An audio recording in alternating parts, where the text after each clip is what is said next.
السلام علیکم حضور، میرا نام سدرہ وحید ہے، میرے ابو کا نام عبدالوحید ہے، میں تھوٹن ہی جماعت سے ہوں۔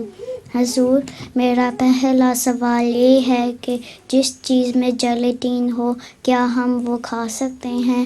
جس چیز میں جیلیٹین، ہاں جیلی بھی کھا سکتے ہیں۔ جس چیز میں جیلیٹین کا کیا مطلب؟ سویٹس میں ہوتی ہے، بچوں کی سویٹس میں ہوتی ہے، بچوں کے سویٹس وغیرہ میں جیلیٹین کئی دفعہ ڈالتے ہیں۔ نہیں، جیلیٹین جب جیلی کھاتے ہیں جی جیلیٹین سے جی حضور، ڈالنے سے کیا فرق جی پڑتا ہے؟ حضور، میں ہی کھاتا ہوں جیلی، کوئی نقصان نہیں۔ دیکھو جیلی کو، جی ہڈیوں کو گرم کر کے اتنا کہ وہ اس کے جو خلیے ہیں وہ ختم ہو جاتے ہیں، صرف ایک کیلشیم کا مادہ سا رہ جاتا ہے، وہ جیلی ہے۔